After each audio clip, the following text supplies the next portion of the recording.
we are going to be talking about single, dating, or married, finding contentment in every season. And again, we're traveling through the series of navigating life in the middle, talking about our faith, fulfillment, and finding our path, and breaking down how we can use that to battle those Sunday scaries. Our second part of this series, we will be focusing on finding contentment in every season when it comes to single, dating, or being married. This will be a fun topic to discuss for all the girlies out there. I think that we probably have our friend groups, our circles, that each of our friends are at different stages in their life. And how do we navigate those different stages and find joy? Welcome to No More Sunday Scaries, a podcast for women navigating the chaos of life, love, and work, all while keeping Jesus at the center. If you're in the middle and figuring out what's next, this is your safe space to laugh, learn, and lean into God's plan for your life. I'm Emily. And I'm Sydney.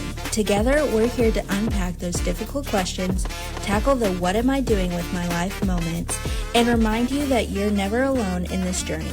So grab your coffee and let's kick those Sunday scaries to the curb. Because with faith, community, and a little bit of fun, the work week doesn't have to be so scary. Let's dive in.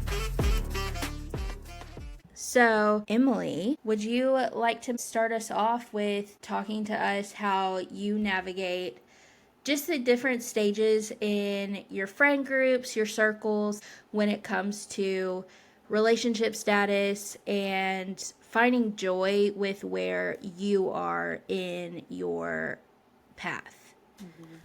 Luckily, we've talked about this a lot. We've called it a season. Mm-hmm. Maybe we've called it a stage in life. A lot of the times when relationship status is like an identity that we hold, or when we get to know people, it's like, I'm dating so-and-so, or I'm single, or I'm married. It's very much a part of the conversation. And sometimes I feel like it can be a connection, especially as you get older, of, like I mentioned last time, I'm in my mid-30s and single. And so when I meet other people my age that are also single, okay, like let's do this together. They understand the woes of how it is to feel old and single. But then also I have a lot of younger friends who are 6, 7, 8 years younger than me who are in the same stage of life. So I've got those different groups of not all of my friends are my age.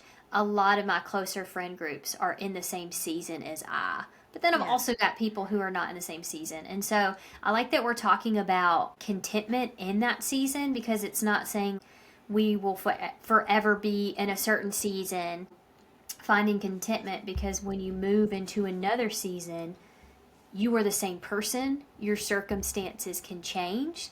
So if you're unhappy in one, and I'm speaking to myself, I'm single, and when I get married, I can do this and that. And when I'm with someone, I can do this and that. But if to the core, if I'm unhappy right now, when someone else is added to the equation, it's not hearts and rainbows. It's, I imagine, tougher, because now you've got someone else's thoughts and feelings. This is the example that I think of. When I live in a house now. I got it about a year ago. I was living in an apartment. And I was like, whenever I get my house, I'll get Christmas decorations. Whenever I get my house, I'll do this, I'll do that. And then I decided one time, or I think I saw a TikTok, why would the Lord trust you with the house if you can't even keep your apartment clean? Yeah. Or if He's going to give you more square footage and you can't even take care of what you got? Why would He trust you with this if you can't take this? If I don't take care of what I have now, why would I gain more? Just like at a job, if you're not currently doing things well, why would someone give you additional responsibility? And so then it's like, you know what? I need to live for now. And so I bought Christmas decorations and all of that.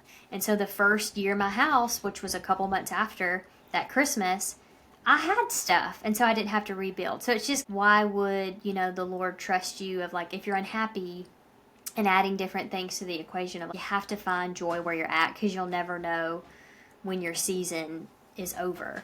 I know I talk a lot about being single, but Sydney, I know with you being married, your relationships and kind of the different seasons, because I imagine at one point you were single. Yep. And so the show was the transition of that, kind of finding contentment in both.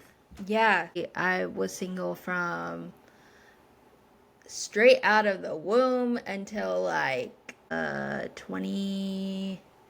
How old am I now? 28. And I would say we started dating like when I was 23 or 24. And so I had never dated anyone in high school. I had never dated anyone in college until like the very last semester when I started dating my husband now. And so for me, it was very hard for me. When am I gonna be loved? My friends are being loved. We had a friend group circle in high school. It was a co-ed group. We had like boys and girls in the group, and of course we had the whole like where the girls and the guys would try to like start dating each other, and then it just everyone just became friends in the end because it was just making hangout time too complicated and too awkward.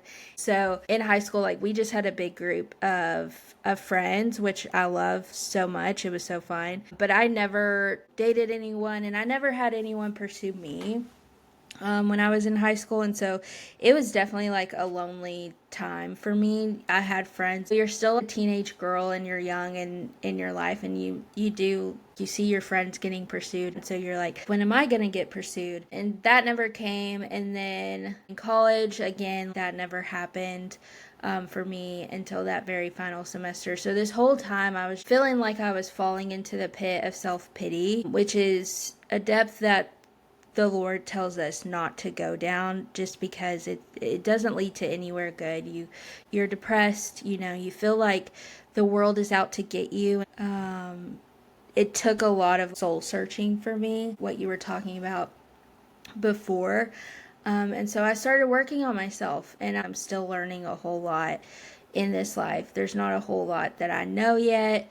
I'm still trying to gain knowledge on who I am and how I work. And so I felt like a lot of times I was trying to gain knowledge on how to go about everyday life. I got in the Word to get myself out of that self pity mindset, and I started working out and all the things, paying attention to what I'm putting into my body. And then I met my husband through Bumble, which I know people don't want to go the way of like online dating, which is totally okay.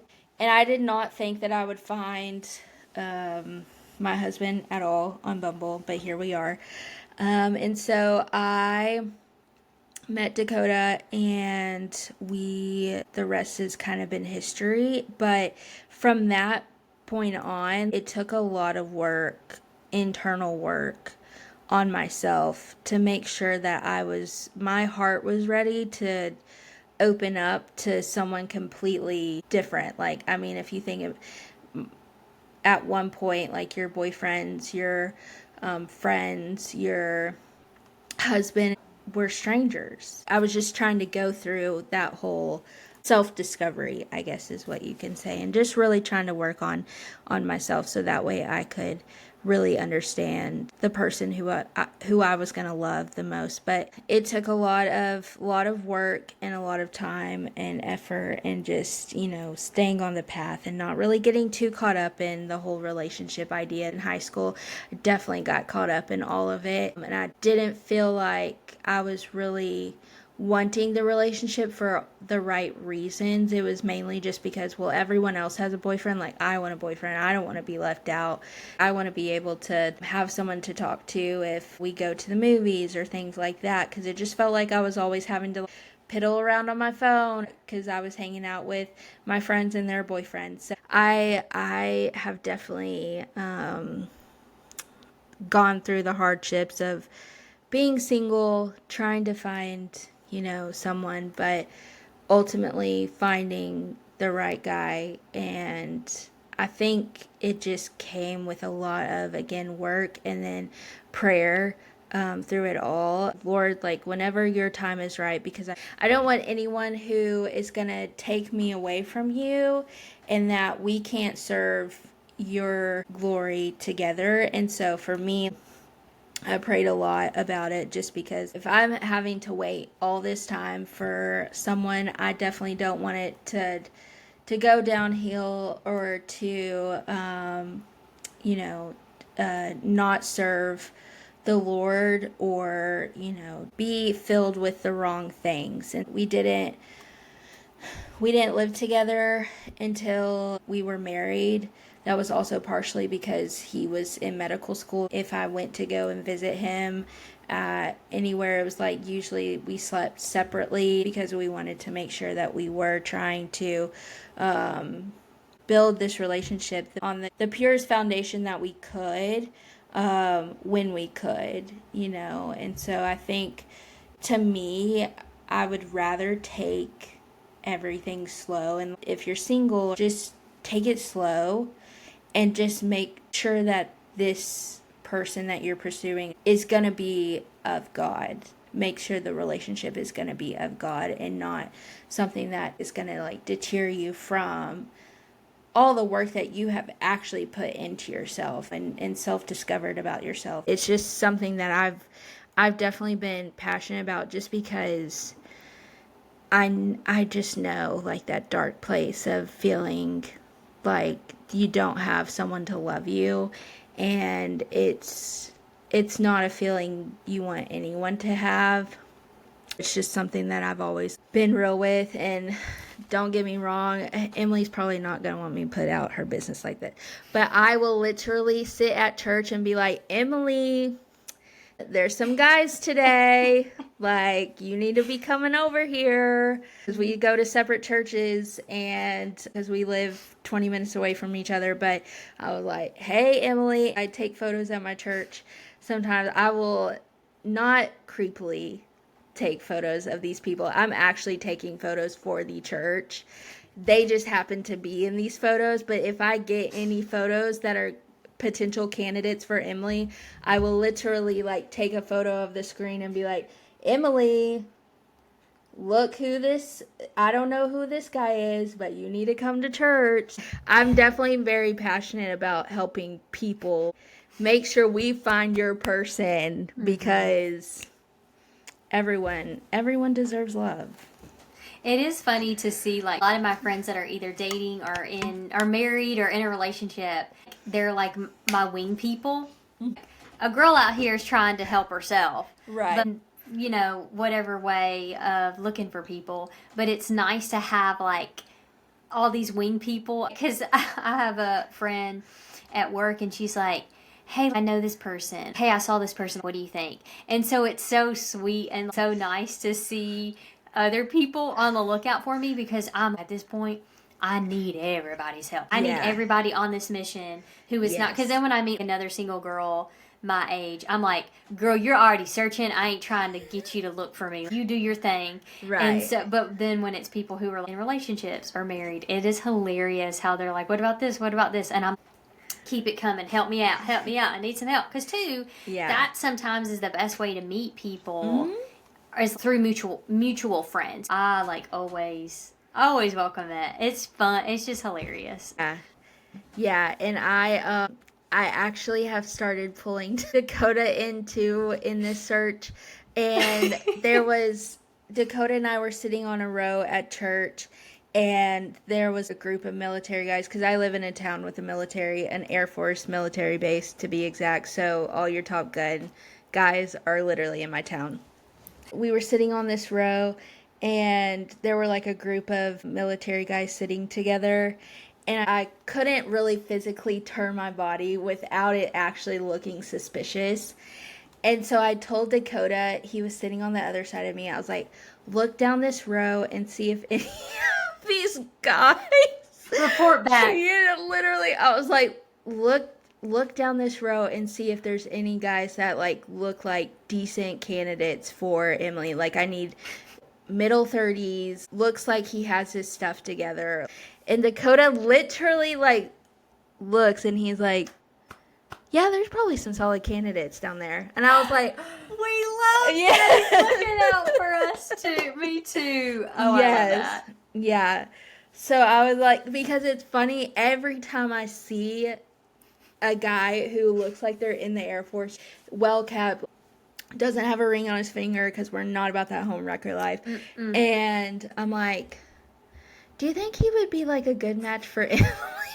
Excuse me, sir, would you do a quick survey for us? And the thing is, I haven't gotten my language down for if he was a good suitor for Emily, what would I even What's go the up next to? step? Right. Like, what would I even go up to him and say, like, hey, I have this friend. What do you think about her? You should, like, take her out to coffee.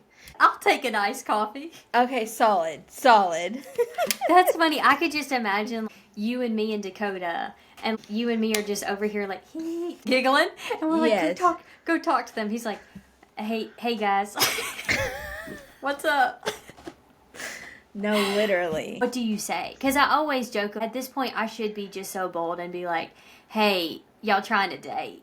You know, but what does that look like? And I chicken out all the time. But it is funny because I'm always looking like ring first, and then how old do they look? And so it's funny when some of my friends are like, what about this guy? And I'm like, that man looks like he's 24. We are 10 years apart. He could be my little brother. I'm like, no. If it was someone who looks to be my age, looks to be qualified, hey, you hang out here often, you know? And then too, if they're like, yeah. Okay, well, nice seeing y'all. Just hand out my business card. So it is funny how awkward dating and all that is. But when you were talking, it made me think to kind of shift a little bit. So if anybody out there that knows me and knows people, DM me, let us know. Hey. But when you were talking, I know we're focusing on contentment.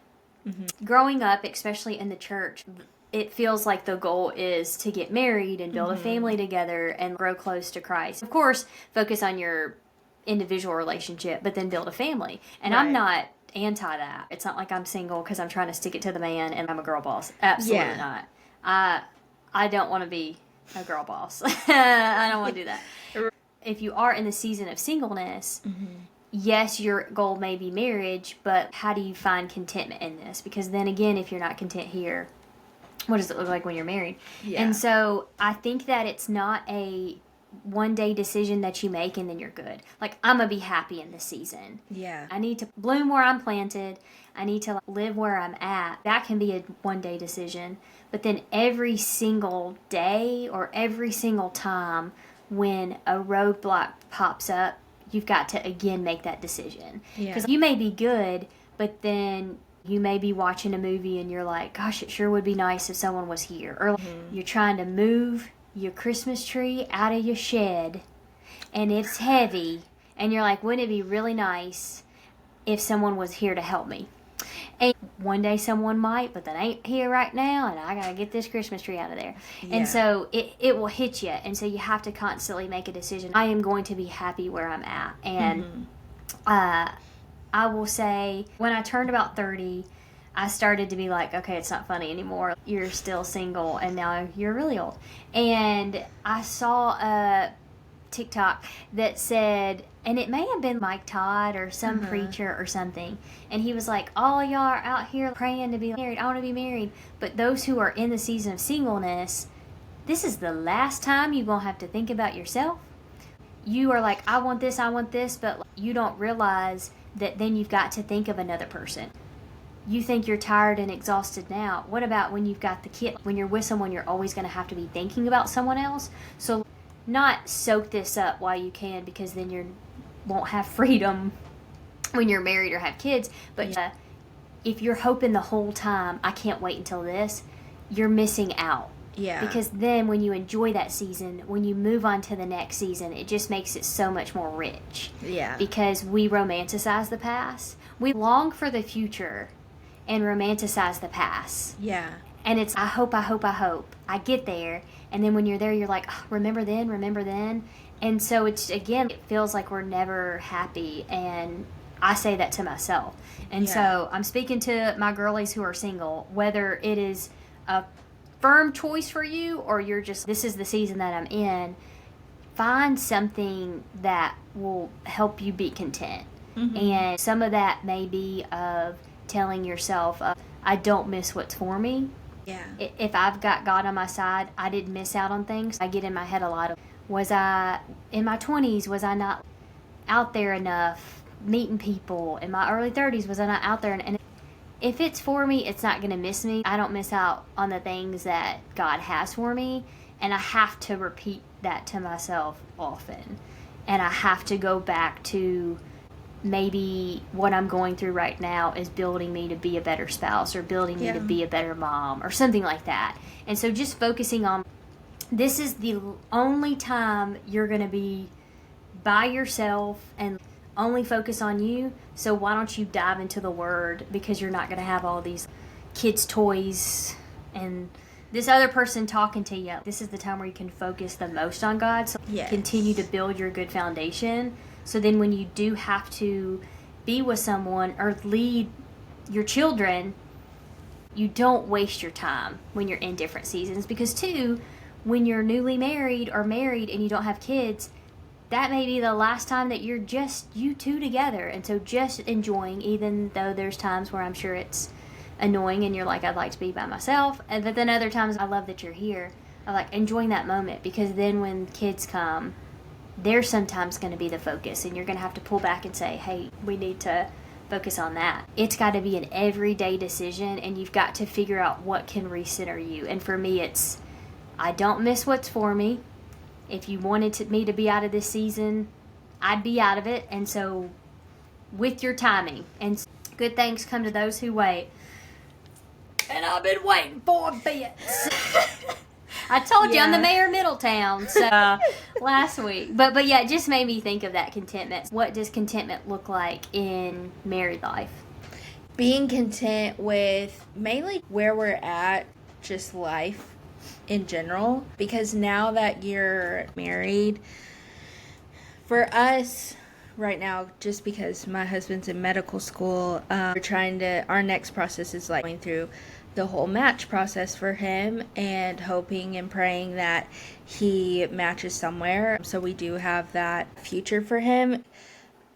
If we didn't have medical school, say he was working a job full-time already, it would probably look a little bit different. And sometimes it's finding contentment in our situation right now, because oh man, it would be really nice if he was working, if he had a job already, and I wasn't the breadwinner and all the things.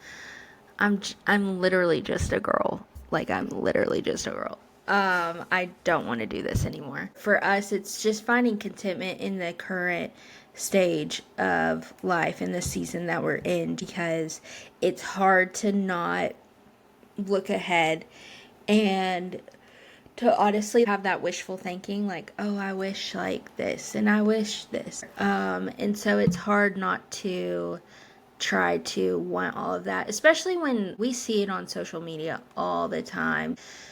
The life that we would want. We get caught up in the worldly idea of having the nice house, or having the well-established jobs, having the kids, the dog. We get caught up in all of that, and I think social media feeds into the materialistic side of life and doesn't give an accurate idea of what your average person is really going through sometimes. We see on social media, there's a lot of false lifestyles. And even just with that, following like the pages that I follow on, marriage, or people are married, influencers I like are married, and they just seem like their relationships are always a walk in the park, and that they don't fight or anything like that. And so it's kind of hard to see that. And when Dakota and I maybe had went to bed mad, and we try not to go to bed mad, but realistically, we both have hard heads. I have to establish my point, he has to establish his point, and then we'll talk about it the next day, trying to figure out what is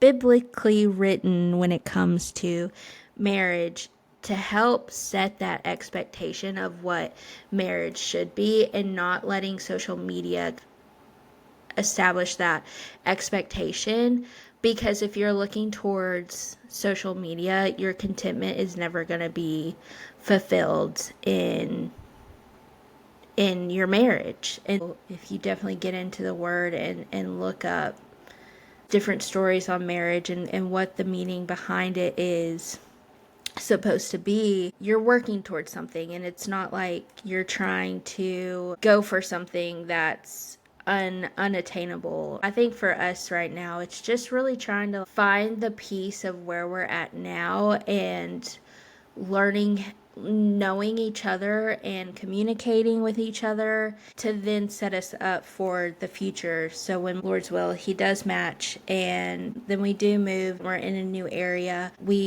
and he's now working and I'm working, we have established that great communication now, so that way later it's easy for us, or there's just small adjustments that we have to make because now we're adding in him working.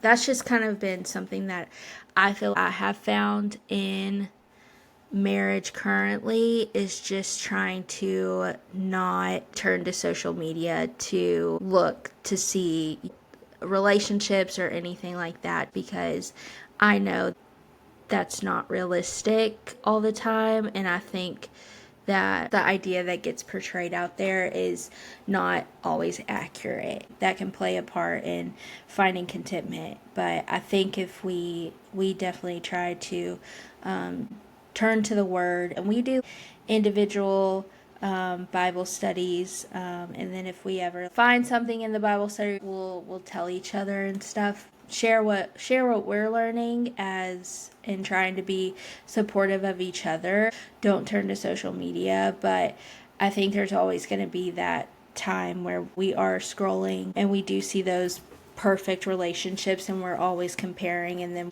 we're hoping for that next thing. And so just finding contentment with where you're at in your relationship is challenging, but I think if you do the work when you're single and have that self-reflection and have that self-discovery, you can definitely grow from that and build into being able to obtain contentment in an actual relationship and marriage as well.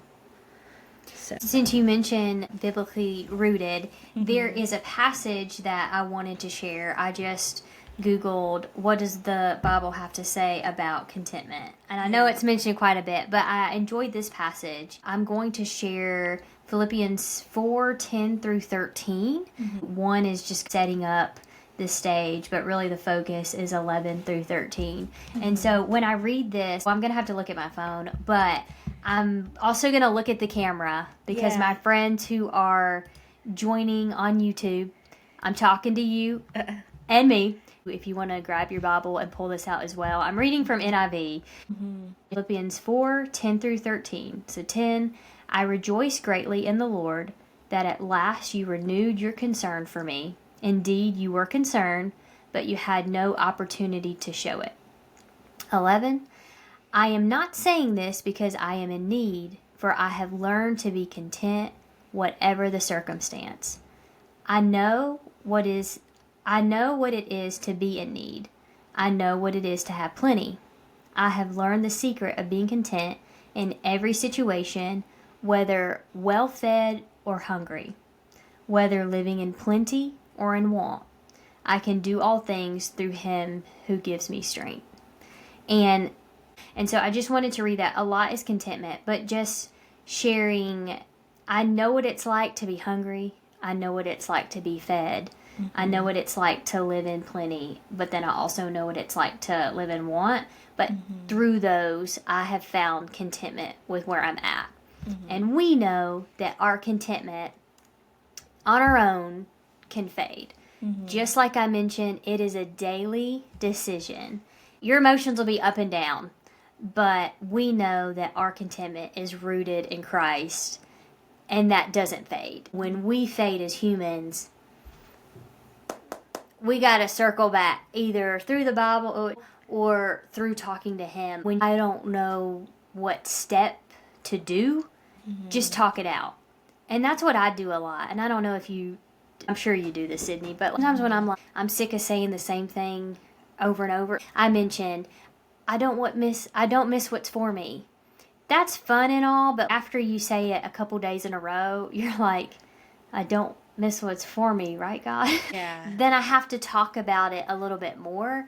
And when I say talking is prayer, I pray a lot. Again, I'm not, dear Lord, thank you so much. I'm talking to Him, just talking it out. Again, our contentment as humans will fade. People, even when, we are with the man or woman, if you're a guy that's listening to this, they're going to disappoint us. Even if we have fixed ourselves and we're with the person that we're supposed to marry, if you're not rooted in God, they're going to disappoint you. You will disappoint them, and that will fade. And so just bringing it back to Him, not being so focused on, do I feel happy today? Yeah. If I don't, let me dive into the Word. If I Yeah. do, let me rejoice in the Word. I can do all things through Christ, which strengthens me, whatever the season, whatever the circumstance. Yeah. I just think that's a good reminder. If you're like, I just don't know where to start, and these little one-liners that y'all have said or this advice is great, but Yeah. I don't feel that right now. Mm-hmm. I didn't feel it when I first started to say it, but I have this peace. It is frustrating sometimes, but I just have this peace of what's for me doesn't miss me. You, God, have brought me through so much. Why would you stop now? You're not, and I know you're not. Well, that was our episode on singleness, dating, finding contentment in the middle of every season that we are in. And so hopefully we have helped someone out there with our little giggles and gaggles, and someone can learn something from us today. If not, that's okay.